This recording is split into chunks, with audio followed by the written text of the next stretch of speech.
Dia tuh sempat mengajak dua orang ini untuk berkeliling dan jalan-jalan terlebih dahulu. Lalu, dia mengaku kepada kepolisian, dia jengkel kepada Astri ini. Yo geng, tekan tombol subscribe geng. Hey yo, what's good? Welcome back to Kamar Jerry.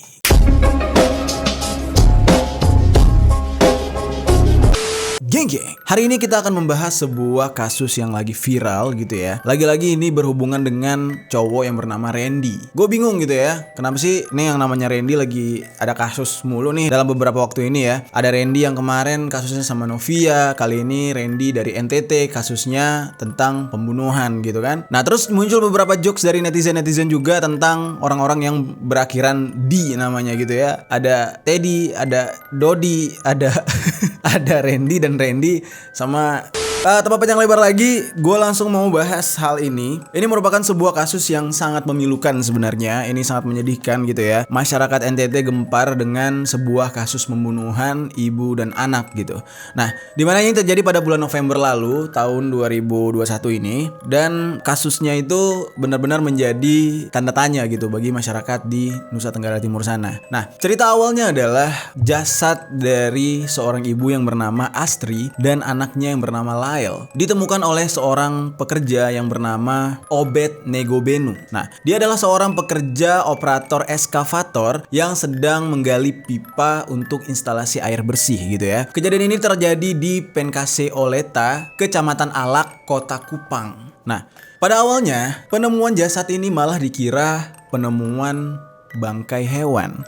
Di saat itu, seorang kondektur eskavator yang bernama Leonard Toto memberitahu kepada Obed kalau ada sebuah bungkusan plastik hitam yang berisi bangkai hewan. Karena memang di saat ditemukan, plastik hitam itu sangat berbau busuk, geng. Nah, selain mengeluarkan bau yang tidak sedap gitu ya, ini plastiknya itu dikerubunin sama laler gitu. Nah, dan itu terletak di dekat bekas galian gitu, geng. Lalu dia kemudian memindahkan bungkusan itu menggunakan eskavator. Lalu setelah itu baru dia penasaran gitu dengan isi dari bungkusan tersebut. Obed ini sangat kaget gitu ya, karena dia yang membuka pertama, dia langsung melihat sepasang kaki manusia di sana. Sontak aja nih pekerja yang bernama Obed ini bersama temannya langsung menghentikan pekerjaan mereka dan melaporkan hal ini kepada kepala proyeknya, yaitu yang bernama Ferry. Dan langsung pihak penanggung jawab proyek tersebut melaporkan ke Polsek Alak. Nah, kok bisa gitu ya tempat ini jadi tempat pembuangan mayat, padahal kan di situ lagi ada pekerja gitu ya. Nah, ternyata menurut keterangan dari PT yang mengerjakan proyek tersebut, proyek ini sudah berjalan semenjak 19 Oktober lalu. Namun pada tanggal 24 Oktober proyek dihentikan sementara dikarenakan alat beratnya atau eskavatornya itu terlalu kecil. Jadi tidak mampu menggali sesuai kapasitas gitu ya. Nah, makanya dihentikan sementara. Nah, menurut yang dikabarkan dari tanggal 25 sampai tanggal 28 Oktober tidak ada kegiatan pekerjaan di lokasi tersebut. Pekerjaan baru dilanjutkan tepatnya pada tanggal 29 Oktober 2021 karena sudah ada ekskavator yang lebih besar gitu. Nah, ketika pekerjaan ini mulai berlanjut, disitulah mulai ditemukan mayat yang dibuang di tempat tersebut. Memang kalau misalkan diperhatikan, lokasi ini tuh agak jauh dari jalan raya ya, geng, dan jauh dari keramaian dan pemukiman warga. Di lokasi tersebut banyak ditemukan pohon-pohon besar dan gundukan tanah. Jadi kalau misalkan ini menjadi sebuah tempat pembunuhan, pemerkosaan, pembuangan mayat, ya mungkin dirasa cocok banget gitu ya. Karena orang pasti akan berpikir kemana lagi kalau bukan di tempat seperti itu. Dari hasil penemuan pihak yang bekerja di sana, Obed dan teman-temannya memberikan keterangan gitu kalau lubang tempat penemuan mayat tersebut tidak terlalu dalam. Jadi bisa dipastikan itu digali secara manual menggunakan alat sederhana seperti linggis dan cangkul kecil gitu ya. Lalu dia juga menjelaskan ketika dia menggali lubang untuk pipa tersebut itu jauh lebih dalam daripada lubang tempat mayat dibuang. Makanya ketika dia menggali, plastik daripada mayat tersebut dapat terlihat. Nah, ini benar-benar mukjizat banget ya, geng ya. Kenapa? Karena ya secara tidak sengaja gitu kan, lagi ngegali pekerjaan proyek, lubang tempat pembuangan mayatnya ditemukan. Ya udah takdirnya gitu, yang namanya pembunuhan, mau bangkainya ditanam sedalam apapun pasti akan ketahuan dan kecium juga. Setelah melaporkan hal ini kepada Polsek Alak, langsung pihak kepolisian turun ke lokasi TKP. Lalu pihak kepolisian langsung mengumpulkan data-data dan bukti-bukti dan akhirnya mengumpulkan sebanyak 24 saksi untuk dimintai keterangan. Dan semua saksi ini benar-benar orang-orang yang punya keterkaitan atau hubungan dengan si korban gitu ya. Dari semua bukti-bukti yang dikumpulkan oleh polisi ditemukan 3 unit handphone, 1 unit mobil, 1 linggis, pakaian milik korban, dan selain itu ditemukan juga topi serta buku anak kecil. Ini kemungkinan buku milik Lyle gitu ya, anak daripada korban ini. Nah, ketiga handphone yang menjadi barang bukti buat polisi ini adalah handphone dari para saksi yang diperiksa gitu ya. Mungkin tuh kayak orang-orang yang terakhir kali berhubungan atau chatan dengan korban. Setelah menemukan jasad korban, polisi langsung membawanya ke RS Bayangkara untuk diautopsi. Pada awalnya belum diketahui nih geng, ini sebenarnya jasad atau mayat siapa pada awalnya ya. Nah, sampai akhirnya dites DNA dan barulah diketahui kalau itu adalah jenazah atau mayat dari seseorang yang bernama Astri bersama anaknya yang bernama Lyle. Setelah itu baru kepolisian menghubungi pihak keluarga untuk memastikan kalau ini memang bagian dari keluarga mereka. Kedua jenazah ini sudah dikuburkan pada tanggal 25 November 2021 lalu. Bukan hanya pihak keluarga yang terpukul nih geng, banyak daripada masyarakat NTT ikut terpukul atau ikut sedih dengan kejadian ini karena ini merupakan ya kejadian yang sangat kejam gitu ya. Kalau berbicara tentang bunuh-membunuh ya berantem gitu ya, kita udah nggak heran negara kita Indonesia ini petarungnya gitu banyak gitu ya. Apalagi kalau misalkan kita berbicara tentang orang dari timur, memang orang dari timur keras-keras, cuma ini nggak manusiawi gitu. Seorang ibu dan anak kecil kalau misalkan yang bertarung antara laki-laki ya kan, ini ya hal yang biasa gue rasa. Apalagi untuk orang keturunan timur ya, bertarung itu ya kan, berantem itu memang udah jiwa orang timur gitu ya. Orang timur emang petarung gitu ya. Nah, cuma ini nggak manusiawi banget. Kenapa harus dilakukan kepada seorang ibu dan seorang anak? Nah, inilah yang membuat banyak orang tuh kesel dan merasa sedih gitu dengan kejadian ini. Lalu pihak keluarga daripada korban angkat bicara, yaitu kakak dari Astri ini yang bernama Jack Manafe, umur 45 tahun. Dia mengatakan kalau adiknya Astri bersama keponakannya yang bernama Lyle ini sudah hilang kontak bersama mereka sejak 20 Agustus lalu. Nah, mereka itu pergi dari rumah orang tua mereka sejak pukul 20 WITA waktu Indonesia bagian tengah. Nah, di saat itu Astri pergi dengan menggunakan kaos berwarna putih, celana pendek jeans, dan memakai tas samping. Nah, sementara anaknya Lyle dengan celana rajutan dan rompi kotak-kotak. Wah, gue gak kebayang, lucu banget nih anak kali ya. Dan dia juga pakai jaket jeans dan baju biru. Di saat itu keluarga juga bercerita gimana lucunya Lyle saat pergi ya. Rambutnya juga dikuncir gitu. Gila, sedih banget ya. Pada awal kejadian, menurut Jack abangnya, Astri ini dijemput oleh seorang kerabat yang bernama AR. Bahkan AR ini juga sempat pamit kepada ibunya Astri untuk membawa Astri jalan-jalan gitu. Dan mereka sempat mampir ke kos-kosan kerabat yang lain yang berinisial BY. Lokasinya itu di belakang pasar Oebobo, Kelurahan Fatululi, Kota Kupang. Nah, di saat itulah ketika mereka berada di kos kerabatnya yang bernama BY ini, tiba-tiba aja ada seorang pria yang menelepon Astri. Dan gak lama kemudian, pria tersebut menjemput Astri menggunakan mobil. Menurut penuturan Jack, dia mencurigai orang yang menjemput Astri dan ponakannya ini adalah orang yang berinisial R alias Randy. Nah, Randy ini ternyata setelah ditelusuri adalah mantan pacar daripada Astri. Dan Randy ini sendiri adalah ayah biologis dari Lyle. Namun di saat itu belum banyak hal yang mencurigakan gitu ya. Keluarga itu masih menganggap kalau Astri dan Lyle ini hanya dijemput dan dibawa jalan-jalan aja gitu ya. Namun ketika hilang kontak, keluarganya itu memang sempat mencari-cari di mana keberadaan Lyle dan ibunya Astri. Nah, namun setelah berita beredar tentang penemuan sesosok mayat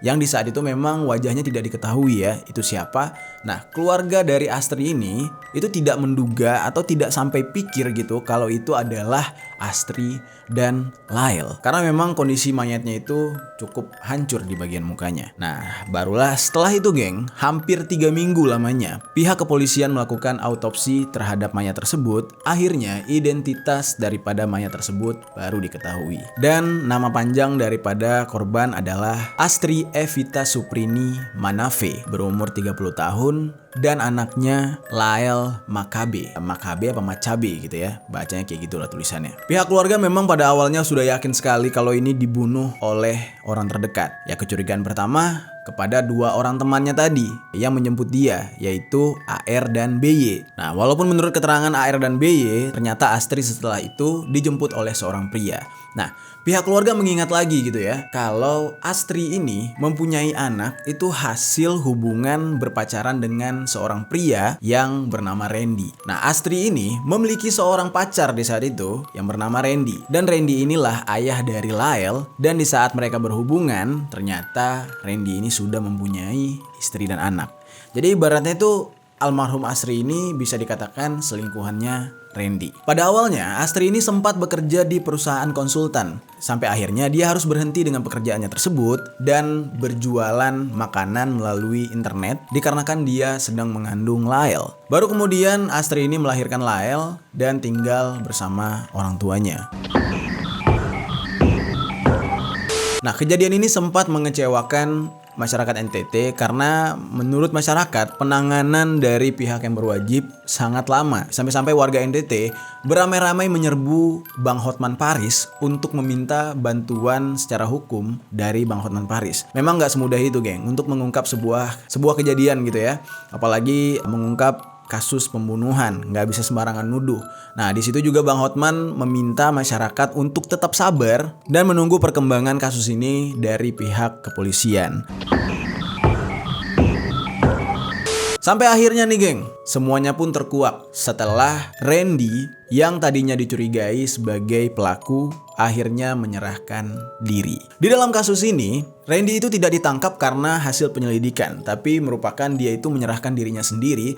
Dia langsung datang ke Polda NTT ditemani oleh seorang kerabatnya yang berstatus sebagai polisi juga. Di sana dia langsung bertemu dengan Kapolda NTT dan dia mengakui kalau dialah yang membunuh dan mengubur Astri beserta Lael. Nah, namun di dalam pengakuannya ini, pihak kepolisian tidak langsung percaya atau tidak langsung menerima gitu aja. Pada awalnya tuh dia nggak dijadikan tersangka, tapi melainkan dijadikan saksi terlebih dahulu. Karena harus didalami dulu ya motif dari pembunuhan ini. Nah, dan juga ditanya kenapa dia mau menyerahkan diri. Ternyata jawabannya simple. Selama ini dia tidak bisa tidur, nggak tenang hidupnya, terus dihantui oleh sosok Astri dan anaknya. Jadi dia merasa bersalah gitu, geng. Namun sebenarnya dari 24 orang saksi yang sempat diperiksa oleh kepolisian, Randy ini adalah orang yang termasuk diperiksa juga. Namun, di saat itu pihak kepolisian tidak berhasil mengungkap kejujuran dari pengakuan Randy ini. Karena emang dia tuh ngeles terus, dia bilang bukan dia pelakunya, dia nggak ada bukti gitu ya, jadi wajar gitu. Akhirnya dia tidak terbukti bersalah pada awalnya. Nah, makanya pada endingnya nih, dia ini mengaku sendiri. Karena memang kalau misalkan kasus pembunuhan, itu kalau orang yang mental yang gak kuat udah pasti dihantui oleh rasa bersalah, gelisah, dan akhirnya nyerah sendiri. Kayak Randy gini. Nah, lalu apa motif Randy membunuh anak kandungnya beserta dengan mantan kekasihnya ini? Nah, dari penuturan yang dijelaskan oleh Randy, sebelum dia membunuh dan mengubur mayat dari Astri dan anaknya Lael gitu ya, dia tuh sempat mengajak dua orang ini untuk berkeliling dan jalan-jalan terlebih dahulu. Lalu, dia mengaku kepada kepolisian, dia jengkel kepada Astri ini karena almarhumah Astri ini katanya mencekik leher anaknya Lael. Makanya dia kesal dan membunuh Astri. Namun pihak kepolisian tidak semerta-merta langsung percaya dengan keterangan dari Randy ini. Karena kalau memang Lael ini dicekik oleh Astri, kok bisa gitu ya kondisi dari jenazah atau mayat anak kecil ini tidak jauh lebih buruk daripada jasad ibunya Astri. Jadi otomatis ini ada kekerasan lain gitu yang terjadi kepada anaknya Lael. Karena memang kondisi kepala anaknya itu pecah, geng. Nah, dari cerita inilah orang-orang tuh masih terbingung-bingung gitu ya. Entah apa yang ada di pikiran Randy ini. Karena Lael ini kan merupakan anak kandungnya sendiri. Walaupun dari hasil hubungan gelap gitu ya. Karena ternyata mereka itu berpacaran semenjak SMA, hubungan yang kandas. Randy berkeluarga, lalu mereka berhubungan lagi gitu. Sampai akhirnya hamil dan lahirlah Lyle. Nah, sampai saat ini masyarakat NTT masih meminta kepada pemerintah untuk menegakkan keadilan bagi kedua korban. Dan pihak kepolisian juga masih berusaha untuk membongkar kejadian sebenarnya apa yang terjadi terhadap Astri dan Lyle. Karena menurut pihak polisi bisa jadi ada tersangka lain, bukan hanya satu orang. Nah, makanya sekarang masih dalam penyelidikan. Masih didalami motifnya gitu ya. Siapa aja yang membantu Randy ini untuk membunuh Astri dan anaknya. Ya, semoga amal ibadah daripada Astri ini diterima di sisi Yang Maha Kuasa dan ditempatkan di tempat yang baik gitu ya, arwahnya tenang gitu. Dan bagi si pelaku diberikan hukuman yang setimpal dan tidak ada lagi kekerasan yang terjadi di negara kita.